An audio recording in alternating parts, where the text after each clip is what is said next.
Welcome in to the Pay Dirt Profile Podcast. We have a mini-sode. We're going to be doing some player profiles and some breakdowns of some of the upcoming 2020 NFL prospects. I'm here with Kyle.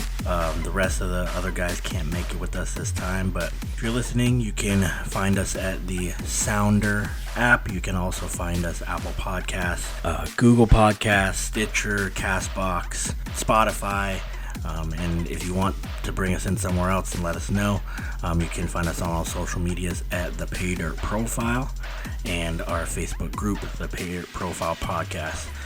So we're going to be doing some reviews on certain positions, and we'll be back with you as soon as possible to bring you some additional ones. Welcome back. We're doing some profiles today of some of the top receivers. Instead of doing them separately, we're going to try to categorize them all three together. A lot of people have different opinions on who are the best players in this draft, but the ones that we've seen a pretty large consensus on are Jeudy, receiver out of Alabama, Ceedee Lamb, the receiver out of Oklahoma, and another receiver out of Alabama, Henry Ruggs III. So we're trying to profile a couple of lesser-known prospects, but we figured that we could do the top three in one. Starting off with Jeudy. Jeudy has been at the top of everybody's boards for a pretty decent amount of time now. He's clocking in at about 6'1", about 190. Had a pretty strong combine. Not quite as fast as some people might have thought, but still plenty fast for the position. Ceedee Lamb, he clocked in about 6'2", also about 190, 195. A little bit stronger run after catch ability. Not quite the route runner that Jeudy is. Jeudy has become notarized as like probably the best route runner that we've seen in a couple of seasons now at the position. And then lastly, we have Henry Ruggs, who's checking in about 6 foot, about 190 as well. But Henry Ruggs is the blazer of the group. Hit him with the 4.27 40, large jumping numbers. As Kyle said in one of our early podcasts, he's a basketball star in intramurals. So what are your initial impressions on these three guys, Kyle? Well, most people are going to have these as their top three. Mm-hmm. Most people that we respect, at least, right? Because there's one big difference that we'll talk about. But I think if you were to kind of have a list of these guys, I think 1A, 1B, Jeudy, Ceedee Lamb. Right. Kind of would be your pick on what type of receiver that you like in your offense, what type of player that you need, right? Because they are different types of players. Right. Jeudy is much more versatile in terms of he is a great route runner. He combines that with above average speed. I think he 4.45. Yeah. Which is still very good. Mm-hmm. It's more than you're going to need at the NFL, just to run by people. It should be plenty. And he does a really good job as a big-time route tree, right? They do so much different things with him. And then you have Ceedee Lamb, who's much more of a outside guy, but he's able to dominate, right? He does a lot of different things from the outside. Unlike he would play a little slot, but not, he wasn't mainly in the slot. Right. And he does have the skills, but I think he has much more isolation skills. One-on-one, he's going to cook you. Right. He's that good. Right. And then Ruggs, who's seen a gigantic jump of and then the offseason, right? He had the blazing 40, and then someone popped out a basketball film of him, and we watched him dunk, and all of a sudden he's a better football player now because he can dunk. That's where I have my biggest discrepancy, because I think 1 and 2, and then there's a big drop off. Right. Or 1A, 1B, and then big drop off. Right. Yeah. How someone would consider putting Henry Ruggs up at the top of their receiver draft board if Alabama didn't do it. Right. The school that he played off didn't think he was a 1. right? They didn't do the same stuff that they did with Jeudy. Some of his catches were coming off of pop passes off of the jet sweep, and you will tag them as a reception, but they're not receptions. Right. And if a team who has a ex-NFL offensive coordinator in Sarkisian, all-time college coach in Saban, Kiffin was there, they're not all wrong. Right. They can't all be wrong, especially if they saw them for that long. And Right. that's where I think the biggest gripe I have with the top three. Right? There's no way he can be there if he's not the number one in his own team. Right. Well, I think from what I've seen from people who talk about Ruggs number one, and we've talked about it in multiple player profiles. None of us are going to sit here and say that we're better evaluators than people who do this for a living, or that we're smarter than them.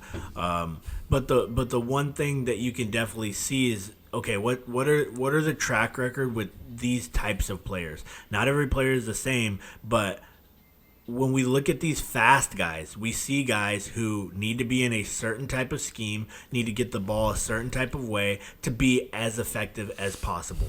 Could Henry Ruggs be Brandon Cooks, who has several 1,000-yard, 6-7 touchdown seasons on his record? That is a very good receiver. Well, it's a very good quality. very good comp Yeah. too, because when you watch Ruggs do some stuff, feels like Brandon Cooks when he runs some jet sweeps and does different things and uses speed. Right. But yeah, that would be an excellent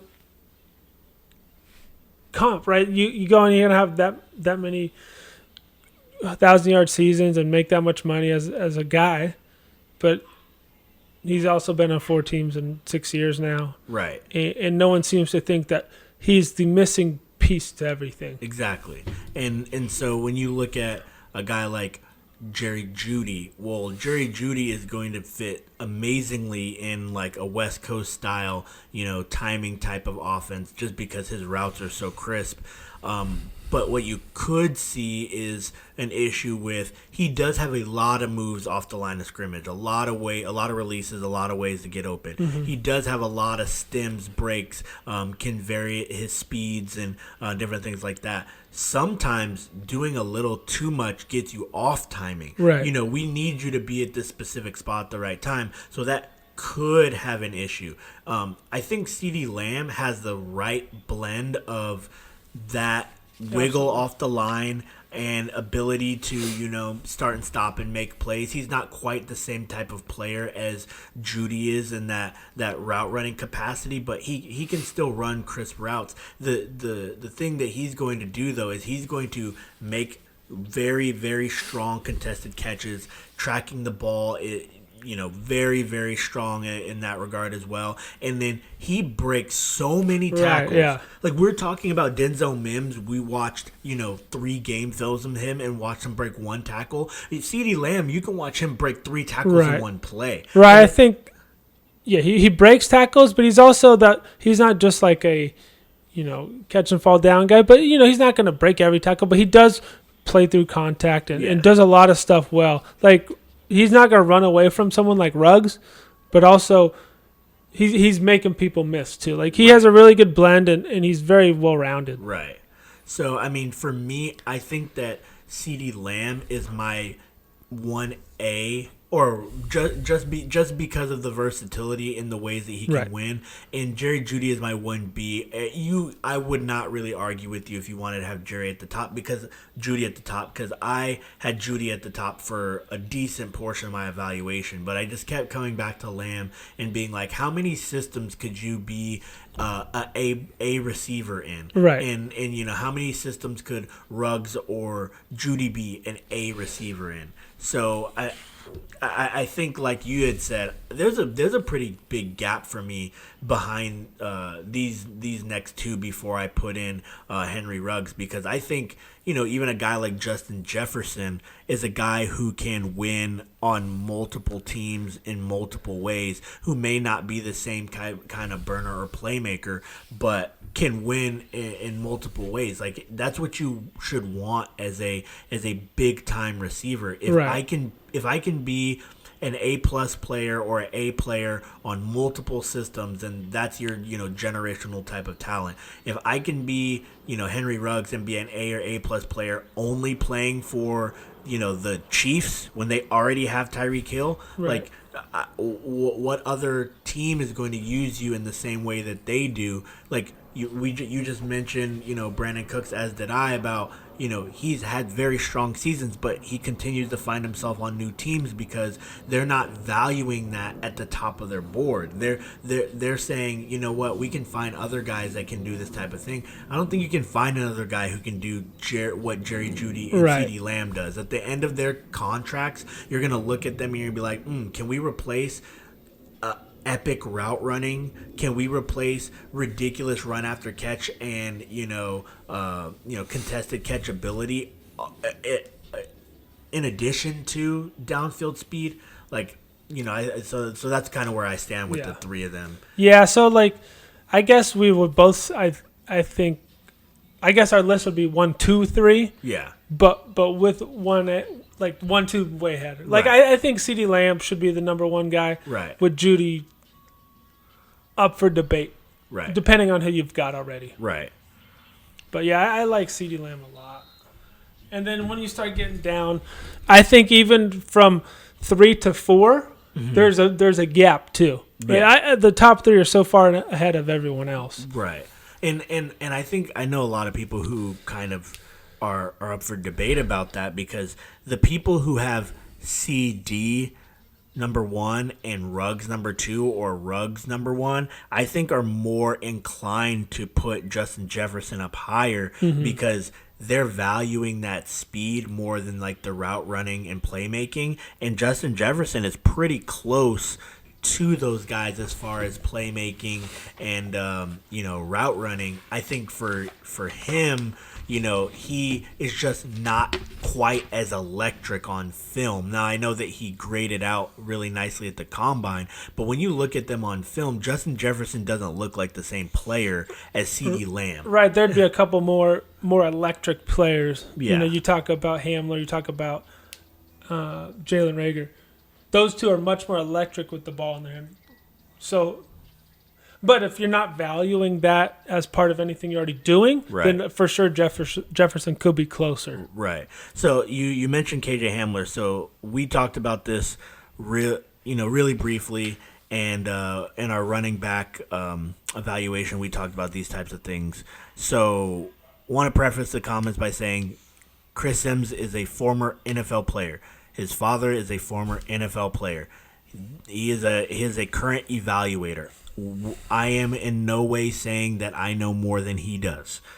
But similarly to how Maurice Jones-Drew put Jonathan Taylor as his number 6 running back, Chris Sims came out with his top 5 receivers list, and Jerry Jeudy's not on it.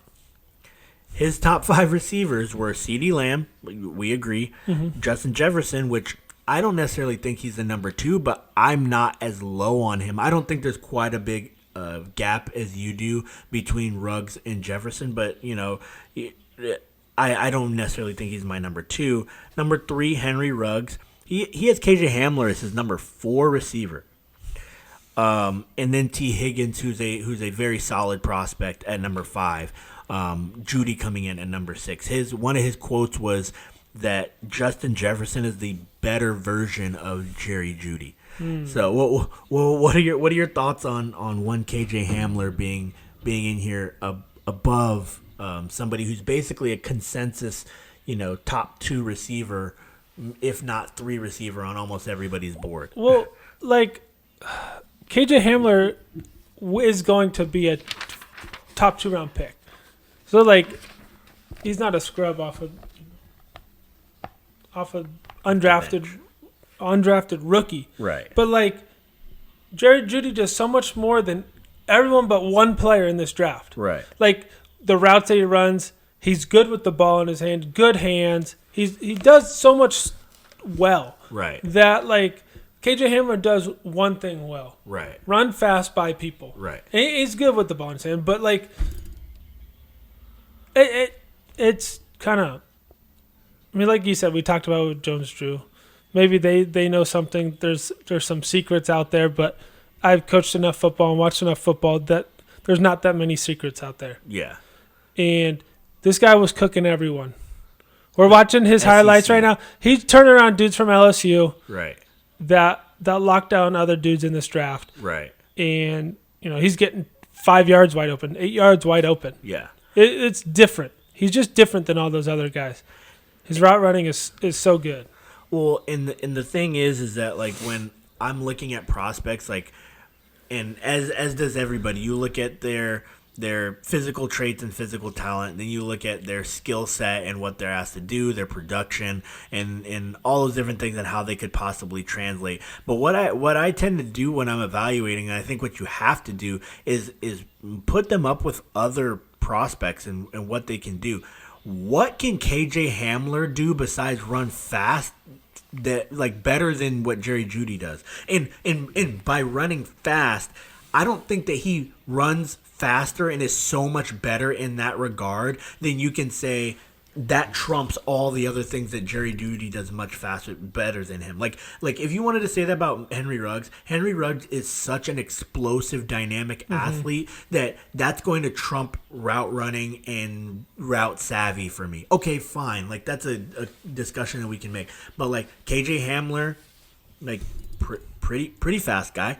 Pretty good with the ball in his hands. But when you think about this, and I wasn't the fastest receiver when I played, but, like, when you think about some of the stuff, how fast a 40 is, and the difference between 3.5 and 4.5, right, which is kind of what they are, right, 1/10 of a second, right. It's basically just a snap of the finger, right, and that does matter at some point, but it's not the only thing that takes precedent as a wide receiver, right. Jerry Jeudy's routes are so precise.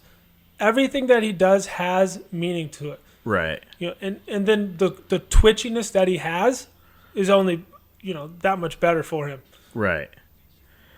So, I mean, even if you're one of those people who thinks that Jerry Jeudy isn't the top of your list, I think it goes into that hot take category if you're going to try to tell me he's not one of the top 3 or 4 receivers in this draft. Like, right. And I don't want to bring T. Higgins into here negatively, but T. Higgins wins a lot of the same ways that, like, Denzel Mims is going to win. Like, down the field, back shoulder type of throws, contested types of catches. I think T. Higgins is a better route runner than Denzel Mims is, but, like, not by a huge margin. He's not a super nuanced route runner.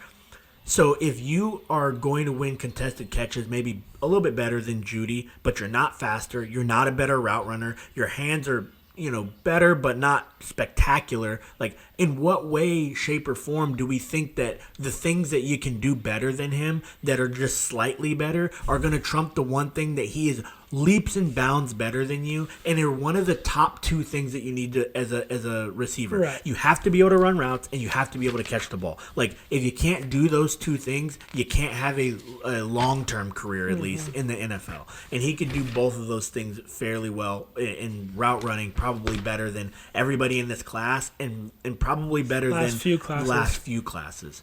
So, I mean, at the end of the day, I think these are all 3 receivers that are going to be very strong. That should all be, top 20 picks at the very latest.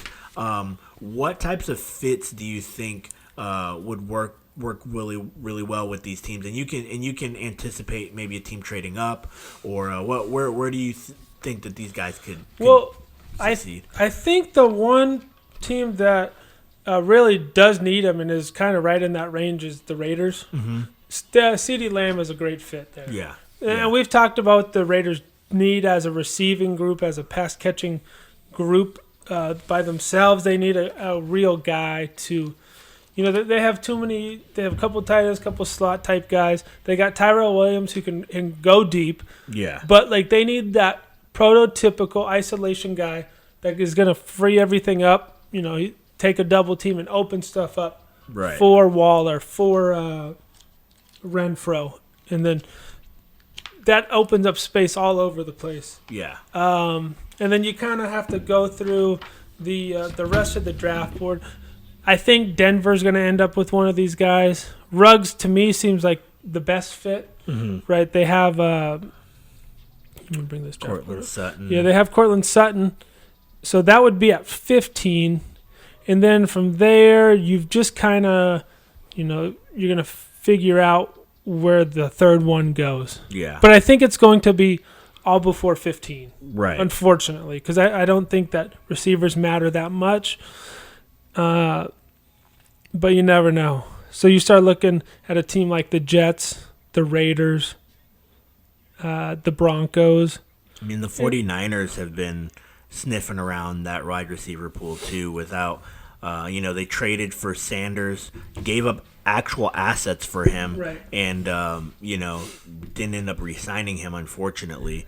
I think Jeudy fits what works well for them as far as like somebody who can get open, somebody who can win with speed, but more importantly with route running. Like they have Deebo Samuel, right. who can run after the catch. They have Jalen Hurd, who could be like your big bodied guy, and Kittle, who can do a little bit of everything. Right. If you want to have a guy who can be your this guy's going to get open consistently on third down, Jeudy fits the bill. Right. But he could also fit that for the Jets, which are two spots ahead of him, because the Jets have their slot guy in Crowder, they have their vertical guy in Perriman. So like that really fits them really well, and I know for a fact that they want to try to put guys around Sam Darnold to make him successful. So that's going to be a very interesting. If they don't, it's going to lose me a bet.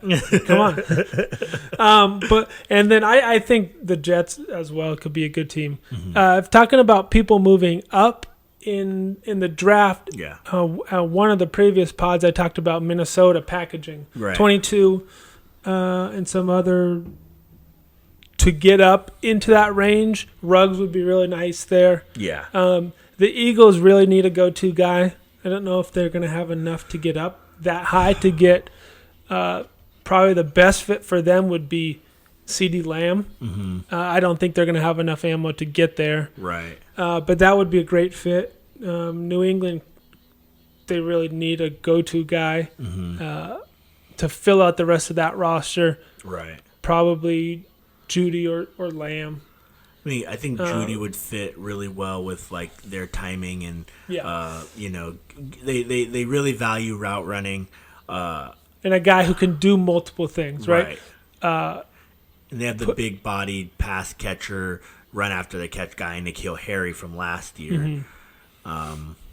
I think it solves their receiver problem a little bit, and they don't do a great job of evaluating. So if you just take a guy who's really high, which you don't need to figure things out with him, it's just like, oh no, this guy is a generational route runner. Okay, cool, stick him in this offense, he'll be fine. And I don't think that fits what they're planning to do in the draft, but that would be an intriguing fit for sure. Of course.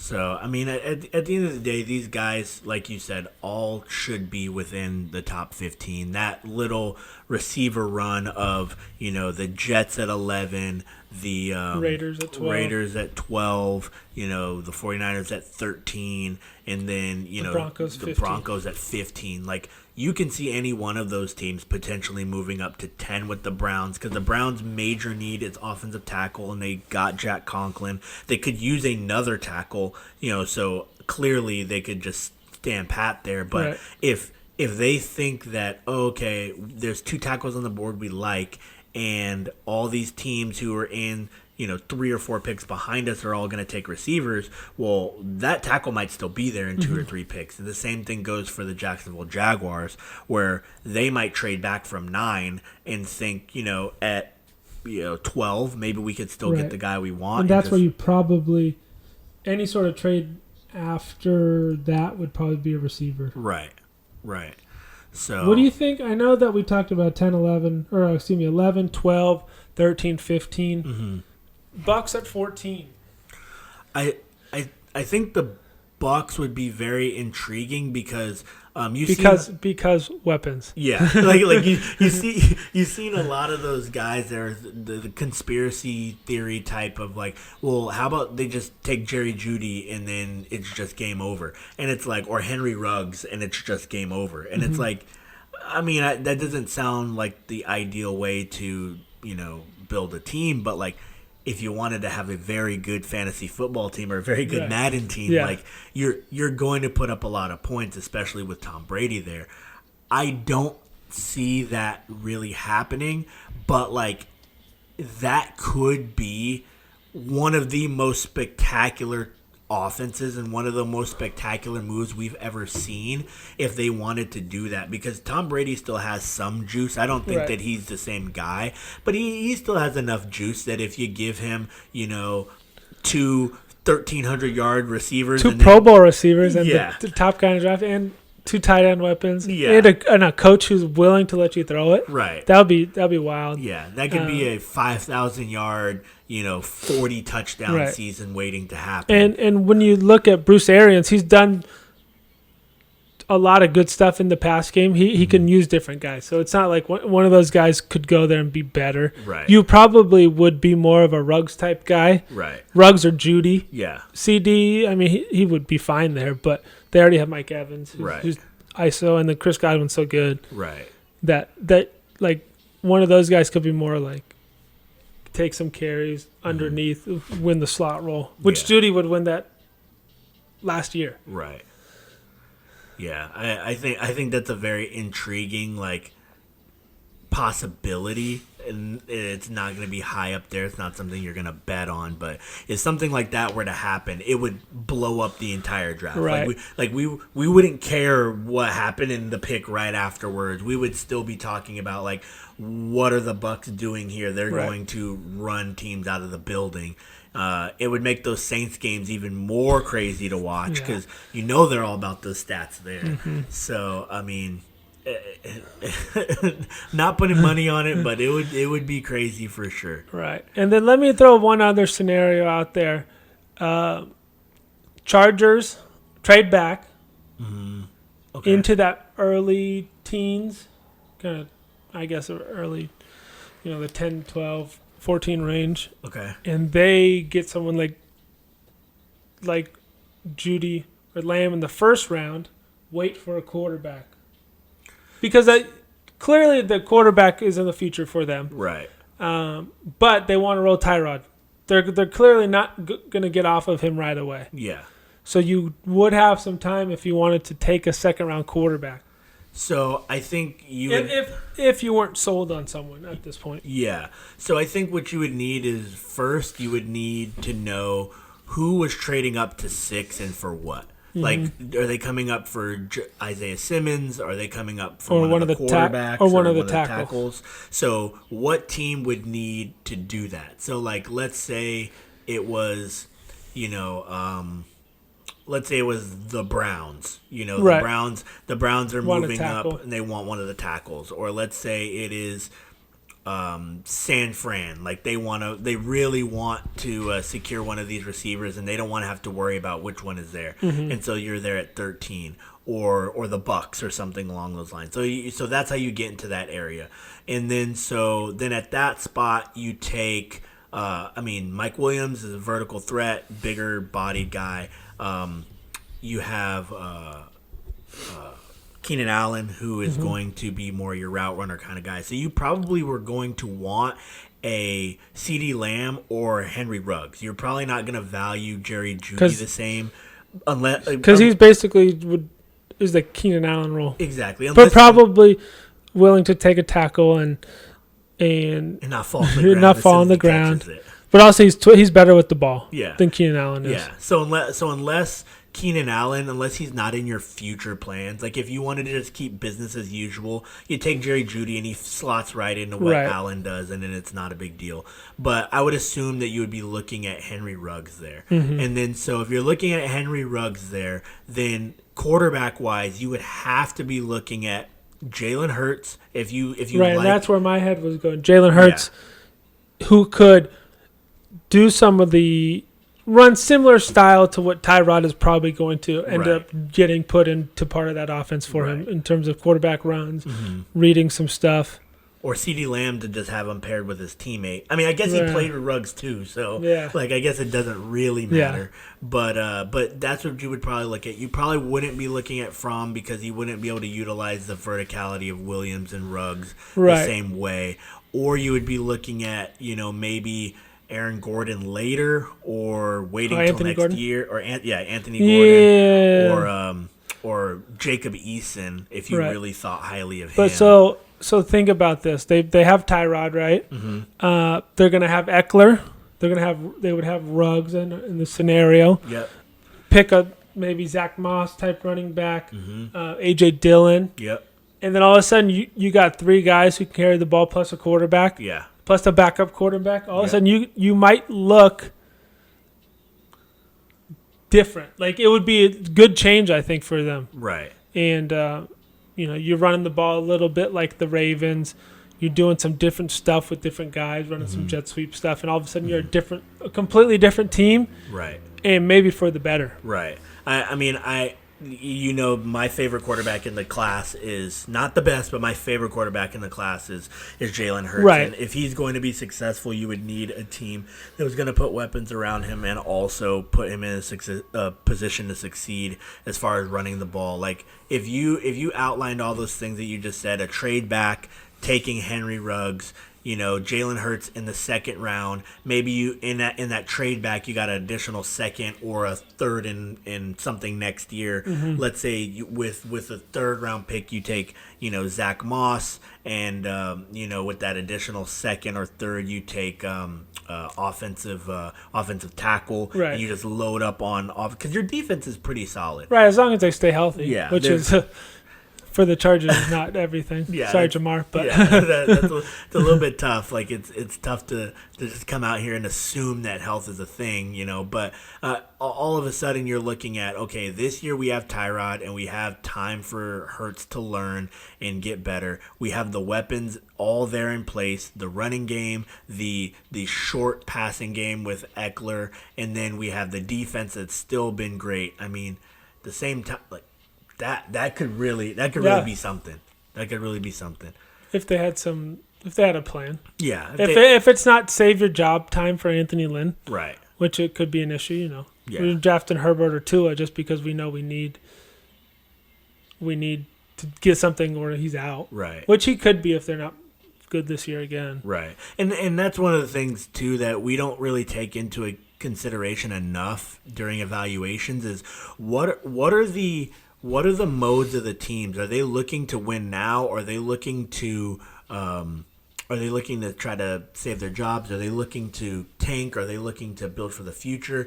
Are the coaches and the GMs in the same spot? Because if we have a GM who is from the old regime and a coach that's brand new, this coach might want certain guys and the GM might want different guys. So how are they going to blend in there? Right. Or are you going to value a Jerry Jeudy because of the route running? I can have him be successful in any system, or Ceedee Lamb the same way, because if my coach gets fired and they keep me here as the GM and all of a sudden we're running another scheme, but they want to do this Viking stuff where they're going to run the ball a lot, or Titan stuff where they're going to run the ball a lot, I would rather have a Jerry Jeudy who can win those one-on-ones than Henry Ruggs, who's just going to just be vertical and he's not going to be able to win quite as often. In a nuanced kind of way. Exactly. Because if we're stacking the box here, I mean, I know that we're going to get one-on-one, but let's say they double team, if they double team you, they stick a guy over top. Are you going to win any other way that way? Right. I know that Jerry Jeudy is going to be like, oh, yeah, you sent that safety over top 20 yards deep, but you know what? I'm still going to beat this guy. Catch me at that first down. So it'll be interesting. I think this draft is going to be a very strong draft as far as receivers and running backs are concerned. I think that outside of these top 3, like you mentioned, in the top 15 going, we're not going to see 15 more picks with no receivers. So, Right. I mean, Justin Jefferson is likely going to sneak in there. Or depending on what type of player you want, you could see Rieger. Right. Mims has popped up in some other drafts, Mm-hmm. but probably those two Yeah. are the next best options. Right. So, I mean, you're looking at Rieger, Mims, Jefferson.